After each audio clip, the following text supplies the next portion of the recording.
The Fontaine Research Institute, also known as Freaky, was founded by a man named Alain Guillotin.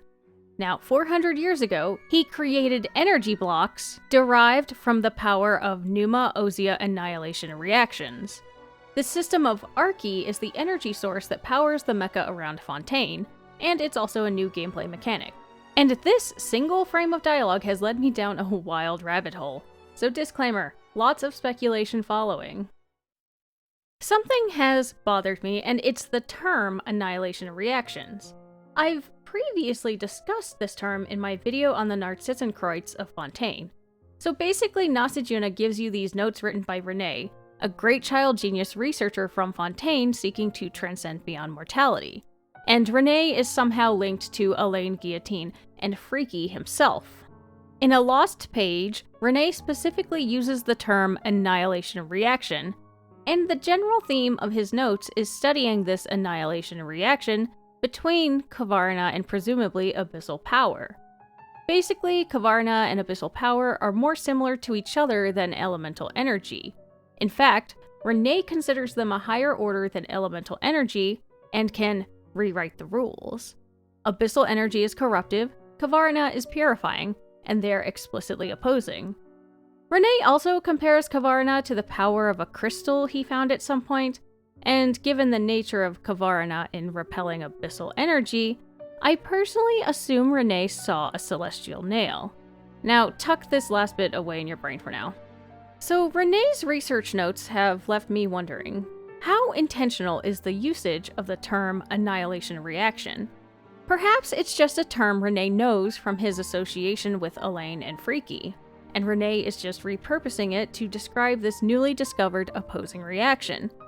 But what if Pneuma Ousia is just a scaled-down miniature version of Khvarena and abyssal power?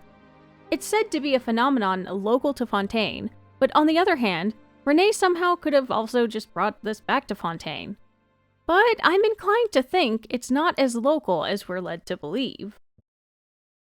During the Perilous Trail Archon interlude quest in the Chasm, Yelan mentions Pneuma while reciting something to activate the powers of the Fantastic Compass. Stars align, bestow your light, evil purged by thunder's might, spirit curbed, Pneuma Surge, by dictum divine heed these words. Now, just to remind you of the context here, the gang's trapped in a chaotic space with seemingly no way out, and Yenfei suggests using the combined power of a mortal and adeptus to escape the space. She says that mortal and adepti power can unify heaven and humanity. So Zhao, the vigilant Yaksha, and Yelan, whose family is trained in the magical arts, use the power of friendship to make a compass elevator. But here's the really nuts thing about the conversation that came just before this scene. They basically talk at length about annihilation reactions. They just don't use that term.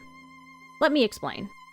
Yelan very explicitly says that the crystal is very effective against the Khvarena ruin serpent. Now, Rene compared a crystal, probably the celestial nail, to that of Khvarena. And we know that Khvarena switched from using condensed elemental energy in the form of azosite to powering their ruin machines with dark or abyssal power. So a crystal with power similar to Khvarena, and a ruin machine powered by the abyss. Yelan explicitly calls it an opposing reaction, and I believe Rene would have used the term annihilation. Pneuma Ousia being related to celestial versus abyssal power, or even a scaled-down version of it, has a few interesting implications. For one, characters have a Pneuma or Ousia alignment. This could be purely a gameplay mechanic, but it's interesting to think about why characters would have the alignment they do. And I wonder if Focalor's heterochromia could be suggesting a dual alignment, which could make for an interesting story if you have a walking, talking annihilation reaction with a penchant for drama. Secondly, the mecha of Fontaine are powered by these annihilation reactions. If my musings are anywhere near correct, this is scarily close to Khvarena just straight up using the Abyss to power their robots.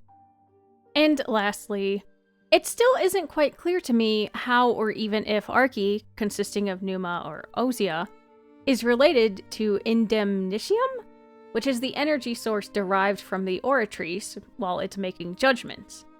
But I will say that it's interesting that this machine seems to have a will, because another important point of Rene's notes is that Khvarena and Abyssal Power both seem to have a will. I could also go even further and speculate about how celestial nails are often described as instruments of divine judgment, but that's basically all I got there for now. So I'm excited for Fontaine to give some answers, and for Neuvillette to personally explain all this lore to me, preferably over some wine and a candlelit dinner.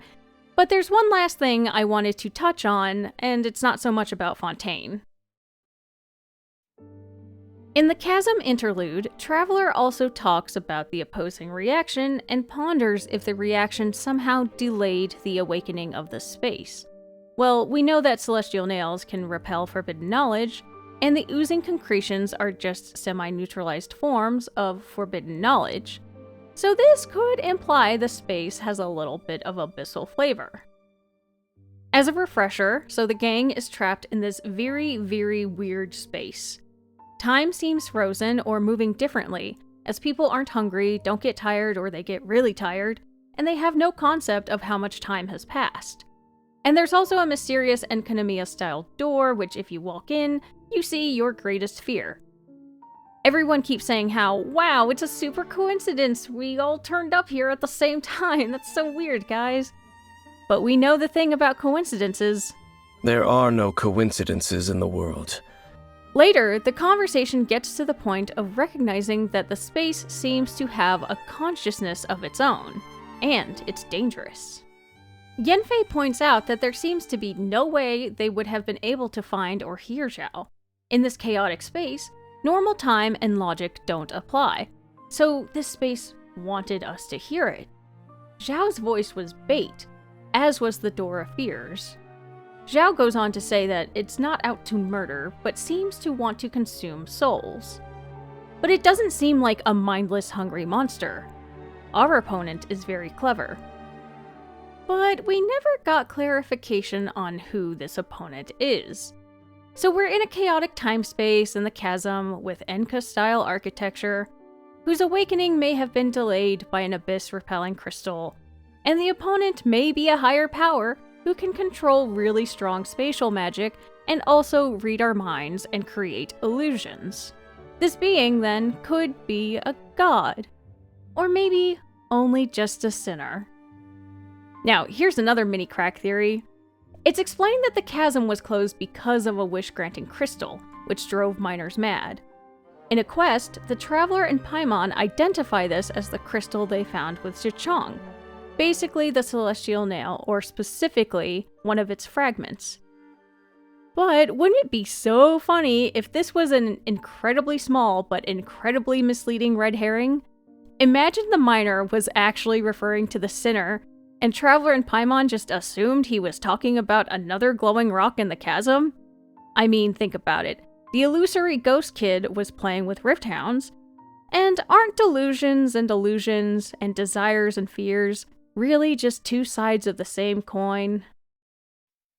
Anyway, if that were the sinner in the chaotic space, we might now get an idea of what the sinner's intentions really are. Is it to basically collect and aggregate souls in the abyss? Or, in this instance, was it specifically to stop Traveler? Either way, and more importantly, I feel like perhaps this is also trying to tell us something about what the Loom of Fate might really be doing. And I wonder, with Pneuma Ousia being such a big theme of Fontaine, if we're going to learn more about the conflict between heaven and the abyss, and perhaps what that might do with the prophecy of Fontaine sinking or something? I don't know. Maybe this means the sinner will appear in Fontaine, and he'll be able to personally explain this lore to me, preferably over some wine and a candlelit dinner. But that's all I have for now. I'm still cooking. This was supposed to be a super quick video. See you guys after the next Archon quest. Okay, bye!